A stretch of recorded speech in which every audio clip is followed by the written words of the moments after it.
Assalamualaikum warahmatullahi wabarakatuh. Selamat pagi semuanya, Ananda. Waalaikumsalam warahmatullahi wabarakatuh. Selamat Pagi, pagi, Bu. Ciri-ciri ya semuanya ini. Sebelum kita memulai mata pelajaran kita hari ini, pertemuan kita hari ini, ada baiknya kita berdoa terlebih dahulu kepada Bapak Mulhatim.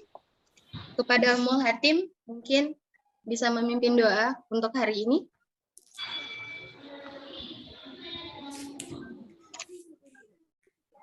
Ananda Mulhatim. Oke, kita ganti kepada Ananda Aris untuk memimpin doa kita pagi hari ini. Teman-teman semua, marilah kita berdoa sebelum pembelajaran dimulai. Berdoa, mulai. Berdoa dapat diakhiri. Terima kasih, Bu. Terima kasih, Ananda Haris. Pentingnya kita sebelum memulai mata pelajaran berdoa agar kita senantiasa selalu bersyukur kepada Sang Pemilik Semesta. Semangat nggak belajar hari ini, Ananda? Semangat, Bu. Semangat, Bu. Semangat dong, ya.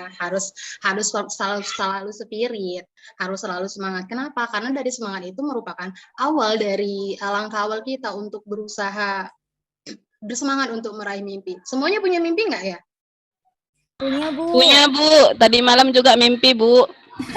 Aduh, Indri, bukan mimpi tidur ya, Indri. Oke, jadi kalau mimpi itu sesuatu yang ingin kita gapai. Nah, Ibu harap juga setiap dari Ananda Ibu di sini memiliki mimpi yang ingin diraih. Jadi, pernah dengar nggak cerita tentang 4 lilin? Bahwa 4 lilin itu hidup semua. Ketika ketiga lilinnya mati dan 1 lilinnya masih hidup. Nah, 1 lilin ini mampu menghidupi lilin-lilin lainnya. Maksudnya apa? Ketika kita putus asa, ketika kita berharap apa yang di muka bumi ini tidak sesuai dengan ekspektasi kita, ada mimpi, masih ada keinginan mimpi kita itu tadi yang bakalan menghidupi cahaya-cahaya lainnya. Jadi kita lebih bersemangat. Itu dia. Makanya Ibu harap Ananda Ibu di sini semuanya bisa menjaga kehidupan mimpinya itu sendiri. Oke. Minggu lalu kita sudah belajar. Sebelumnya Ibu mau ngabsen dulu ini. Ada nggak yang nggak datang hari ini? Ibu rasa datang semua ya? Hadir semua? Hadir, Bu. Ya, hadir semua ya. Tidak ada. Alhamdulillah semuanya sehat, semuanya hadir.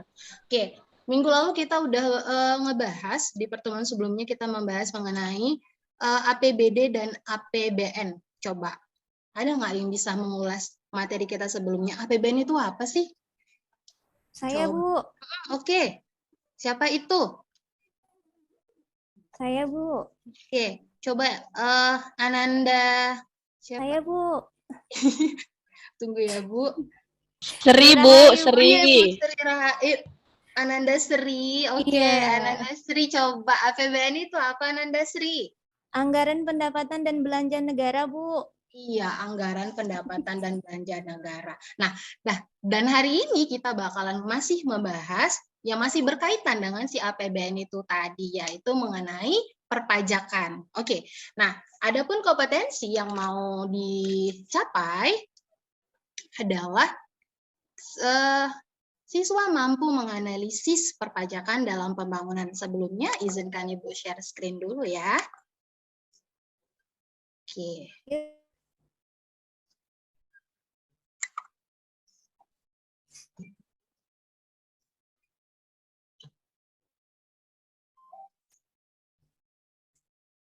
Udah terlihat, Ananda? Belum, Bu. Belum, Bu. Masih proses. Oke. Sudah, Bu. Udah terlihat per poinnya? Sudah, Bu. Oke.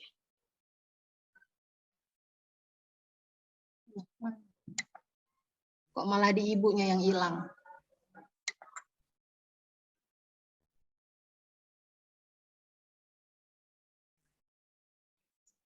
Oke, sebelum kita belajar, kita harus menanam mindset bahwa belajar ekonomi itu adalah sesuatu yang menyenangkan. Jadi jangan dianggap sesuatu yang sulit.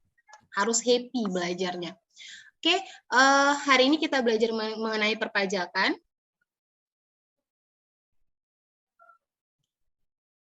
Adapun kompetensi dasar yang ingin kita raih yaitu menganalisis perpajakan dalam pembangunan ekonomi, yang mana indikatornya mampu mendeskripsikan definisi pajak serta menganalisis fungsi pajak. Oke, sebelumnya Ananda bisa mengamati gambar-gambar yang ada Ibu paparkan. Coba, apa yang kalian pikirkan melihat gambar-gambar ini? Mungkin Ananda Safarunsyah, kira-kira apa yang dipikirkan melihat gambar-gambar ini, Ananda? Fasilitas publik, Bu. Pembangunan, Pembangunan yang publik. terjadi. Iya, pembangunan publik, ada pembangunan jembatan, ada pembangunan IKN. Nah, pernah nggak berpikir negara kita melakukan pembangunan ini, melakukan pembangunan itu, melakukan aktivitas kegiatan ini, pendidikan, kesehatan, dan lain-lain. Dari mana sih uangnya? Dari mana sih? Kok bisa kita bangun-bangun? Nah, jadi pemerintah kita itu ada yang namanya anggaran APBN. Yaitu yang isinya adalah rincian seluruh pendapatan dan belanja negara kita, seperti yang udah dibilang Ananda Ayu tadi, ya.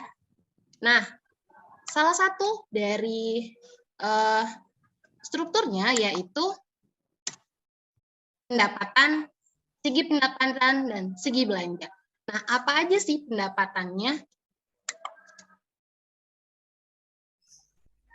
Nih, pendapatan negara ya berasal dari pertama dari pajak, yang kedua dari pendapatan bukan pajak, dan yang ketiga itu ada hibah.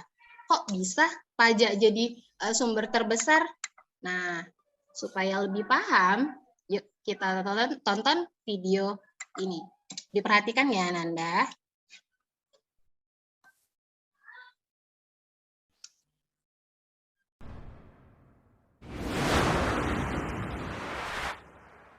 Hola guys, apa kabarnya? Semoga baik-baik aja. Walau kamu tak lagi bersamanya, aduh sedih. Anyways, izinkanlah saya bertanya, apakah kamu ini termasuk ke dalam generasi milenial? Apakah kamu merasa cinta dengan tanah air Indonesia? Sudahkah kamu membela negara kita seperti yang tertulis dalam Konstitusi UUD 1945? For your information ya, sekarang bela negara itu bukan cuma berperang dan menjaga keamanan negara ya guys. Budaya sadar pajak itu juga udah termasuk bela negara. Lo kok bisa? Mau tahu caranya? Ikan hiu makan tomat. Yuk tonton videonya sobat. Tahun 2021 adalah tahun yang berat untuk bangsa Indonesia. Pandemi COVID-19 masih melanda negeri kita sampai sekarang. Banyak dampak yang diakibatkan dari COVID-19 bukan hanya di Indonesia, tetapi juga di seluruh dunia. Hingga saat ini, pandemi COVID-19 di Indonesia menyebabkan kurang lebih 4,12 juta orang terkena kasus positif dan kurang lebih 135.000 orang meninggal dunia. Coba kamu bayangkan sampai kapan kita harus mengalami pandemi ini. Tentunya kita semua ingin keluar dari pandemi ini dan bisa merasakan keadaan normal seperti sedia kala. Pemerintah tentu tidak tinggal diam melihat bangsa Indonesia yang dalam keterpurukan itu. Pemerintah terus berupaya mencari solusi yang terbaik untuk bisa keluar dari pandemi COVID-19 ini. Salah satu langkah yang sedang dilakukan pemerintah adalah melakukan program vaksinasi untuk seluruh rakyat Indonesia. Tentunya tidak sedikit biaya yang harus dikeluarkan pemerintah untuk vaksinasi kurang lebih 272 juta lebih masyarakat Indonesia. Jadi, dari mana dana untuk program vaksinasi ini? Pemerintah memiliki dompet yang bisa menerima dan mengeluarkan uang sebagaimana fungsi dompet pada umumnya. Dompet ini disebut sebagai Anggaran Pendapatan Belanja Negara atau APBN.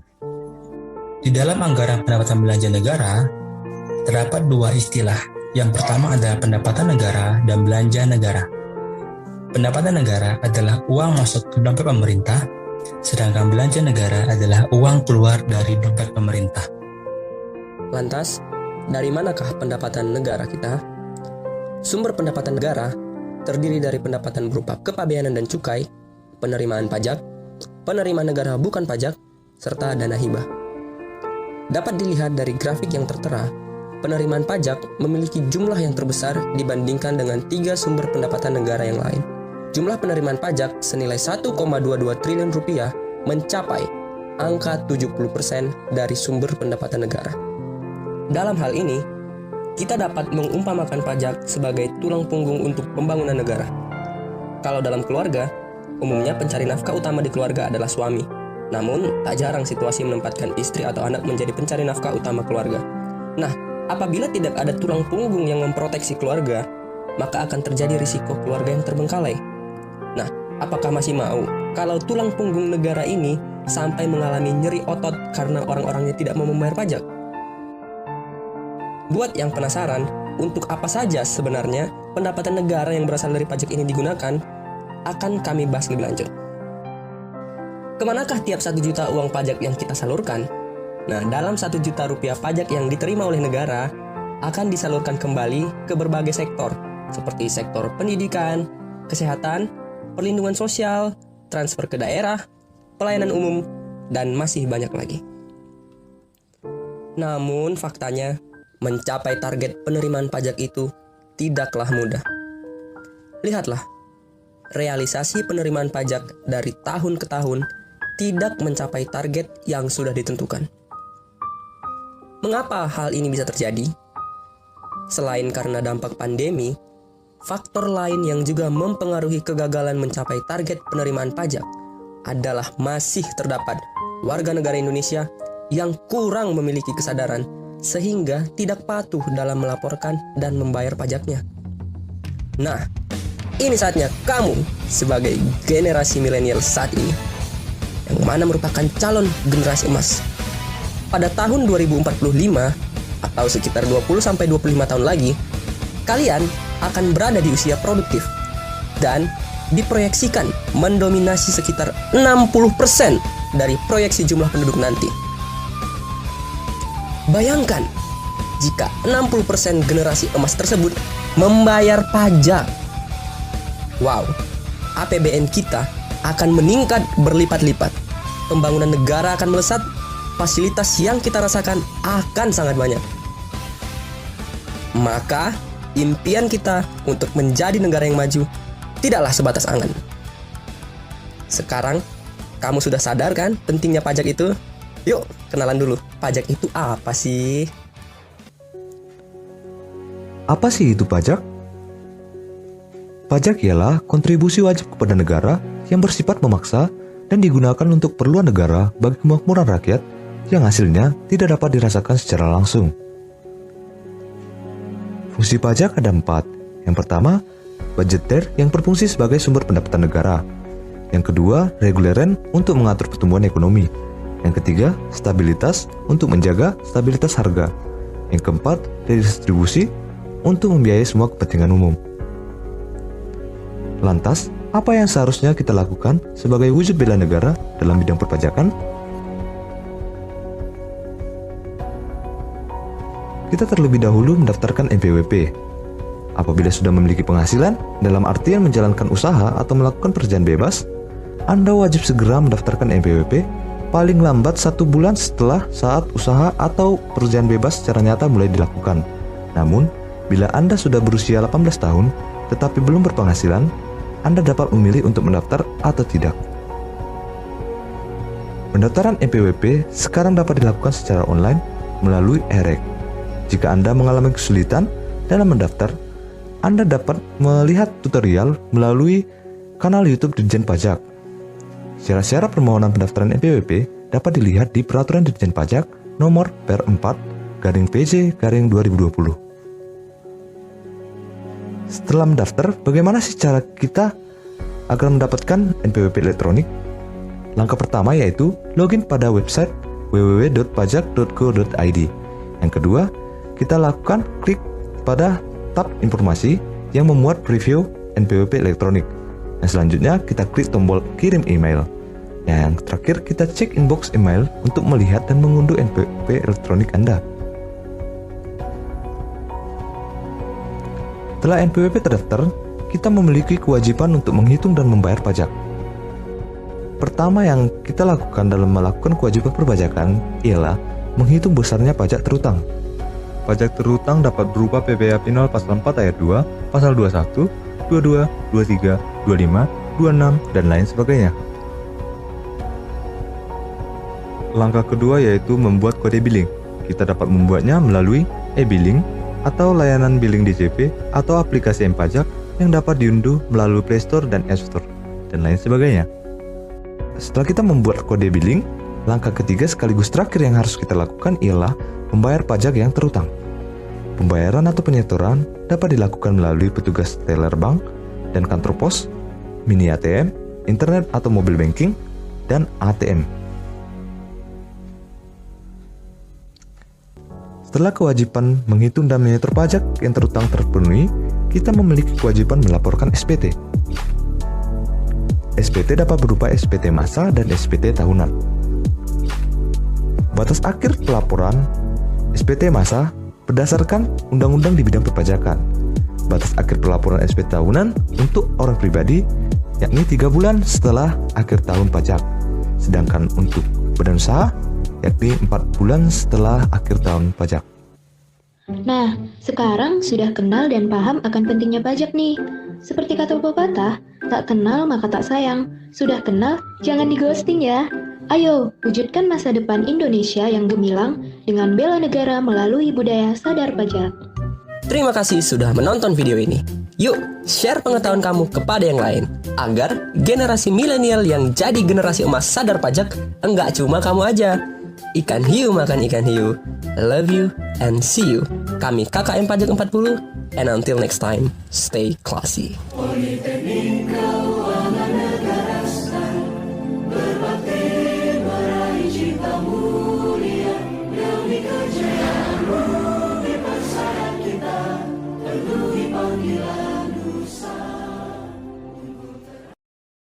Sekalian, dari video yang dilihat, coba pengertian pajak apa sih? Ada yang bisa memaparkan? Mungkin Sri Handayani? Kontribusi wajib, Bu, untuk membangun negara. Iya, kontribusi wajib untuk membangun negara. Jadi dia bersifat memaksa, ya kan? Memang harus dipaksakan. Oleh makanya, ketika kita tidak membayarnya, sedangkan kita wajib pajak, ada undang-undang di dalamnya yang mengikat. Nah, Ananda sekalian, Ibu jadikan beberapa kelompok, ya, Ibu jadikan beberapa kelompok, nanti mengerjakan LKPD yang akan Ibu share.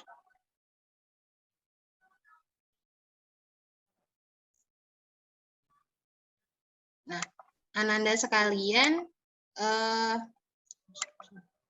mengisi LKPD tersebut. Yang pertama kali harus dilakukan adalah melihat video di LKPD, kemudian Ananda menganalisis, dan kemudian akan Ananda presentasikan dengan teman-teman Ananda sekalian. Dengan kelompoknya masing-masing. Tunggu Ibu share LKPD-nya dahulu. Ini dia, ya, LKPD yang akan dikerjakan. Nah, kemudian yang pertama-tama kalian harus melihat dulu video di sini. Video di YouTube yang udah Ibu share. Kemudian kalian analisis perbedaan pajak dengan pungutan resmi, serta berikan contoh masing-masing.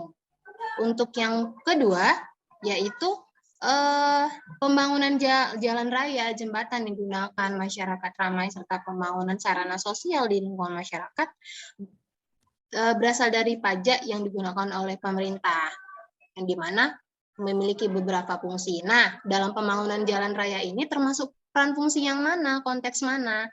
Mohon dijelaskan.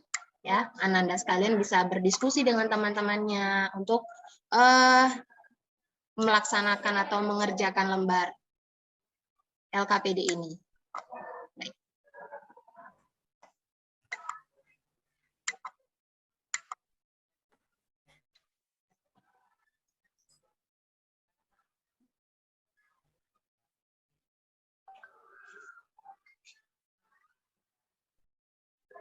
Dikerjakan ya, Nak?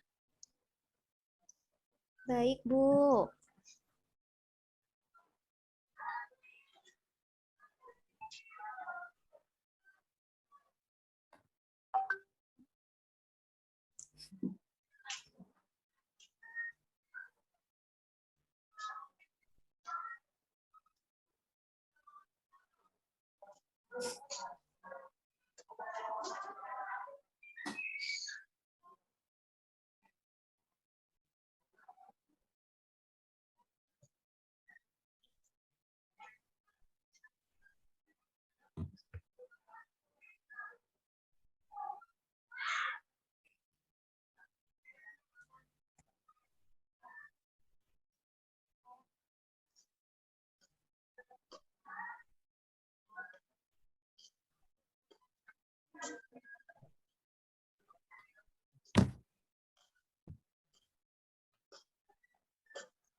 Oke, semuanya udah pada kelar, udah pada selesai?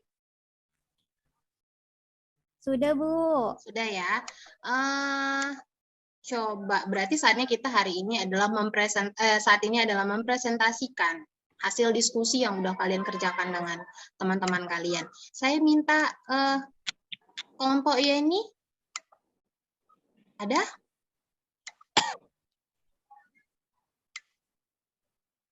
Kelompok Y ini udah kelar, udah selesai ngerjakannya Nanda? Bu Yeni tadi permisi Bu, izin. Oh gitu. Oke, kalau kelompok Indri udah selesai belum ya? Maaf Bu, belum selesai Bu. Belum kelar juga. Oke, yang udah selesai deh. Yang udah kelar siapa? Kelompok siapa? Boleh saya, Bu? Boleh. Kelompok Ananda Haris. Oke, Iya. silakan. Ini yang nomor 1 ya, Bu ya? Iya, yang nomor 1 dulu yang kita menganalisis perbedaan antara pajak dengan pungutan resmi lainnya. Oke, Iya. silakan. Yang saya dapatkan, pakai bahasa sendiri boleh, Bu? Boleh sekali. Jadi pajak dan retribusi itu sama-sama pungutan. Bedanya, kalau pajak itu tidak bisa dirasakan secara langsung. Biasanya ke jalan, terus beasiswa, subsidi. Kalau retribusi, balas jasanya secara langsung. Misalnya sampah bisa diangkut setiap hari oleh para petugas. Itu kita iuran retribusi. Itu Bu, ini bahasa saya belum sempurna. Mohon maaf. Terima kasih atas presentasinya Nanda Haris. Iya, jadi yang pertama itu pajak. Kalau pajak itu adalah iuran wajib.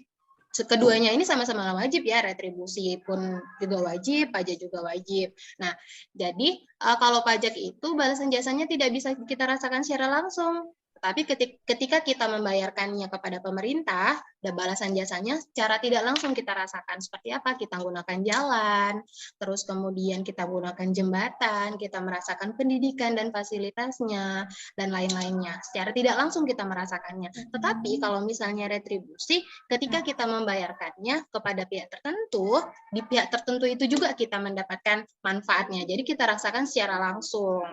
Ya, oke. Kalau untuk yang nomor 2, kelompok lainnya udah ada yang selesai belum? Ananda? Saya, Bu. Oke, Ananda Rahayu. Ayu, Bu. Iya, Ananda Ayu. Semampu saya ya, Bu. Iya, nggak apa-apa. Jawabannya untuk nomor 2, dalam pembangunan fasilitas negara, kebutuhan itu dipenuhi oleh pajak sehingga dapat dirasakan semua kalangan, baik itu yang mampu maupun tidak mampu. Fungsi yang tepat adalah fungsi redistribusi, yaitu membiayai semua kepentingan umum. Iya. Gitu, Bu.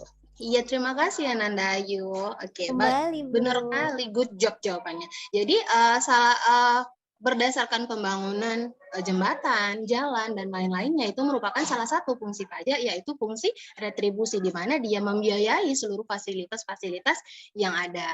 Oke, nah good job untuk kelompok-kelompok yang sudah menampilkan. Nah, selanjutnya kita bakalan melanjutkan pembelajaran nih, tapi kita games kelompok. Nah, games kelompoknya itu kita menggunakan aplikasi Kahoot. Ya, Ibu tadi udah nge-share. Ya, udah nge-share link Kahoot, semuanya bisa login nggak ya? Langsung Ibu share ini PIN-nya deh. Bisa login nggak ya? Bisa, Bu. Iya.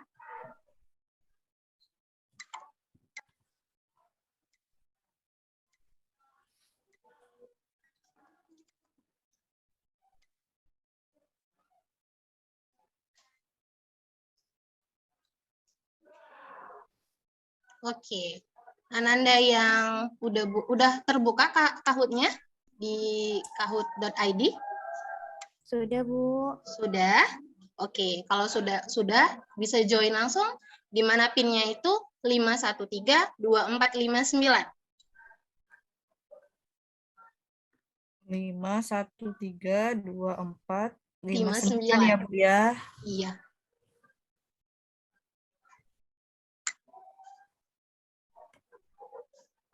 Udah nampak? Sudah, Bu. Udah join Ansi, Sri, Dewi Utari. Kelompoknya udah 3 kelompok ini ya. Oh, kelompok Aris, kelompok Indri,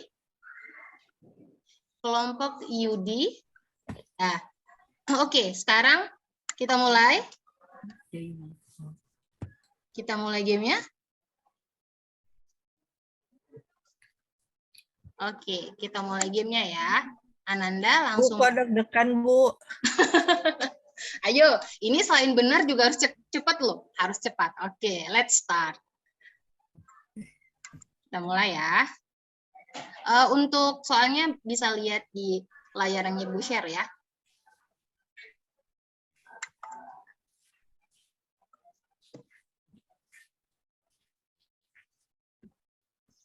Oke, pertanyaan pertama. Pernyataan yang manakah yang benar tentang pajak? Yang pertama, Ibu, di saya belum muncul, Bu, pertanyaannya. belum muncul.